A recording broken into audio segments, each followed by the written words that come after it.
The 2025 India-Pakistan conflict stands as a stark reminder of how quickly tensions between nuclear-armed neighbors can spiral out of control.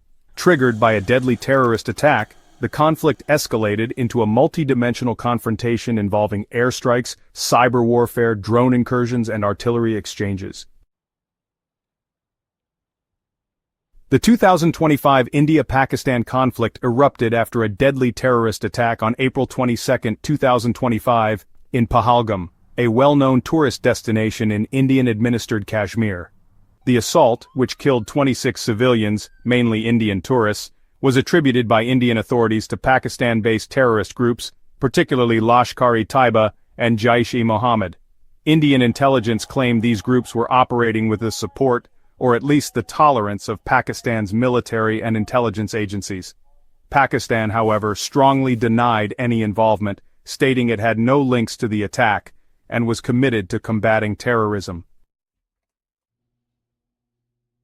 On May 7, 2025, India launched a precision military operation named Operation Sindoor. The Indian Air Force deployed advanced aircraft, including Rafale jets, to conduct airstrikes on what India claimed were terror training camps and logistical bases in areas such as Bahawalpur, Muridke, and Muzaffarabad. According to Indian defense officials, these strikes were aimed at eliminating the command and control centers of groups responsible for the Pahalgam attack. India also utilized loitering munitions, surveillance drones, and cyber capabilities to coordinate its assault. In response, Pakistan claimed that it had successfully shot down 5 Indian fighter jets and accused India of violating its airspace and sovereignty.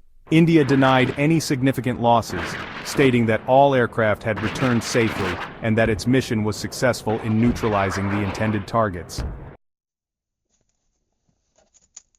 Following the Indian strikes, Pakistan retaliated swiftly. On May 8, heavy cross-border shelling began across various sectors of Jammu and Kashmir, especially in Poonch and Rajouri. Several civilians were killed, including women and children, in the barrage of mortar and artillery fire. Pakistan also launched loitering munitions and drones targeting Indian military installations near the border. In response, India activated its air defense systems in sensitive regions including Samba, Jammu, and Amritsar. Emergency blackouts were imposed to reduce the risk of targeting by Pakistani drones and missile systems. Simultaneously, cyber attacks were reported on both sides, targeting military networks, banking systems, and communication infrastructure. Though details remained classified, both nations acknowledged attempts to disrupt critical digital services during the conflict. The international community expressed immediate concern about the escalating violence between two nuclear-armed neighbors. Nations including the United States, China, Russia, and members of the European Union urged both sides to exercise restraint. Multiple global leaders engaged in back-channel diplomacy. High-level talks took place between the United States and both New Delhi and Islamabad. Eventually, on May 10, both countries agreed to an immediate ceasefire after pressure from international actors. Diplomatic sources suggested that global powers played a crucial role in averting further escalation. The ceasefire was publicly announced and welcomed by several nations and international organizations, with an emphasis on the need for sustainable peace and renewed diplomatic dialogue. Despite the ceasefire agreement, the situation remained volatile. Within hours of the announcement, explosions were reported in several parts of Kashmir. Both sides accused each other of violating the ceasefire terms. India claimed that Pakistani troops had opened fire on Indian forward posts, while Pakistan alleged that India had initiated fresh shelling along the LOC. The fragile truce was further undermined by drone incursions, renewed cyber operations, and continued mobilization of troops near the border. Military analysts warned that without concrete measures for de-escalation and clear communication channels, the conflict could reignite at any moment. The conflict has taken a heavy toll on civilians in the border regions. Thousands of families were displaced from their homes due to cross-border shelling and military actions. Emergency shelters were set up, and relief supplies were distributed in affected areas, but the humanitarian situation remained dire. Hospitals in conflict zones struggled to cope with casualties, while infrastructure such as roads, bridges, and power lines suffered significant damage.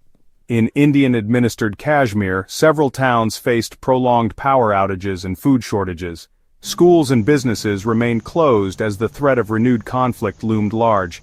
Efforts by local and international aid organizations were hindered by security restrictions and limited access to border areas. Calls for humanitarian corridors and demilitarized zones grew louder, but implementation remained challenging. Domestically, the conflict had far-reaching political implications. In India, the government received support from across the political spectrum for its firm stance on national security. Public sentiment was heavily influenced by patriotic fervor and media coverage highlighting the military's actions. In Pakistan, the government faced internal criticism from some quarters for its handling of the situation, though it also gained support for standing up to India. The Pakistani military maintained a strong narrative of defense preparedness and deterrence. Both governments faced intense scrutiny from their populations, with debates over war preparedness, diplomatic isolation, and economic fallout becoming central topics in public discourse. The 2025 conflict between India and Pakistan has once again underscored the fragility of peace in South Asia, especially in the context of the unresolved Kashmir dispute. While the ceasefire temporarily halted open hostilities, the absence of a long-term political solution leaves the region susceptible to future flare-ups. Experts emphasize the need for confidence-building measures, sustained diplomatic engagement, and a revival of bilateral talks. Without addressing the root causes of conflict, particularly cross-border terrorism, political mistrust, and the status of Kashmir, lasting peace will remain elusive. The India-Pakistan conflict of 2025 stands as a stark reminder of how quickly tensions between nuclear-armed neighbors can spiral out of control. Triggered by a deadly terrorist attack, the conflict escalated into a multi-dimensional confrontation involving airstrikes, cyber warfare, drone incursions, and artillery exchanges. Though a ceasefire was eventually brokered with international assistance, the situation on the ground remains tense and uncertain. The world continues to watch closely, hoping that this dangerous chapter in South Asia's history marks a turning point toward a more stable and peaceful future.